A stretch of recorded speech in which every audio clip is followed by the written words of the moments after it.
was a balmy summer evening, and a goodly crowd was there, which well nigh filled Joe's bar room on the corner by the square.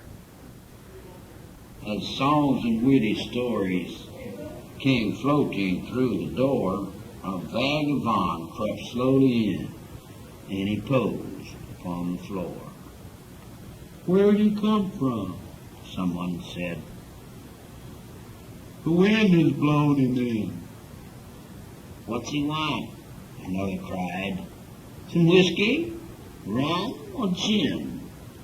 "Here, Toby, sick 'em if your stomach's equal to the work.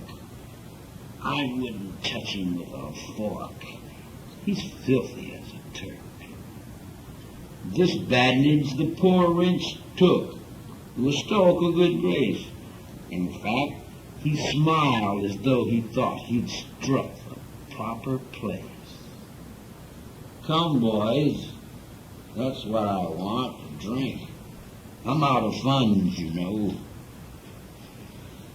When I had cash to treat the gang, my hand was never slow.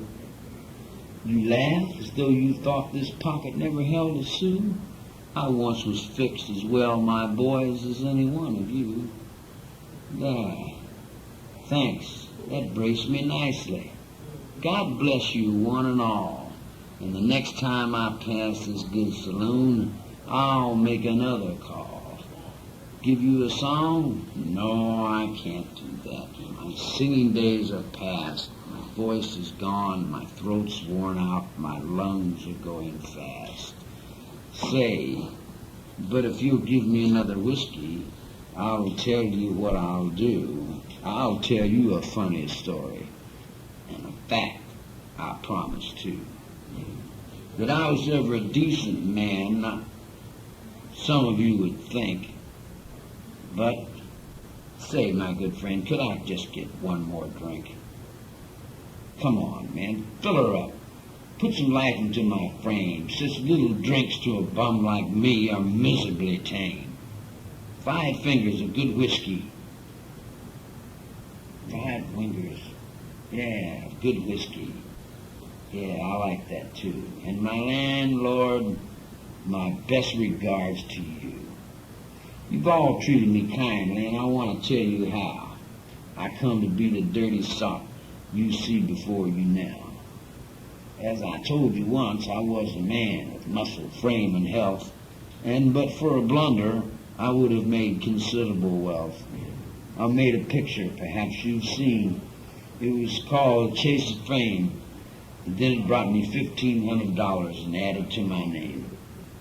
And then I met the woman. Here comes the funny part, with eyes that would petrify your brain and sink deep into your heart. Did you ever see a woman for whom your soul you'd give? A form like Venus, too beautiful to live, with eyes that would beat the Kohinoor and a wealth of chestnut hair? If so, 'twas she, for never another in this whole world half so fair. I was working on a portrait one afternoon in May of a fair-haired boy, a friend of mine. He lived across the way. Madeline admired him, and much to my surprise, said she loved to have Jerry back, but with his eyes. Of course, it didn't take long for them to know them. Pretty soon they'd flown, and Jerry had left and took my darling, and I was left alone. That's why I took the drink. I never saw you smile. I thought you'd be amused and laughing all the while. What's the matter, my friend? There, is that a teardrop in your eye? Laugh like me, 'tis babes and women that cry. I'll tell you what I'll do. If you give me the chalk there with which you mark your baseball scores, I'll show you a picture right here upon the floor. Another drink. With chalk in hand, the vagabond began to sketch a face that well might buy the soul of any man. And then as he placed another lock upon the shapely head, with a fearful shriek he leaped and fell across the picture, dead.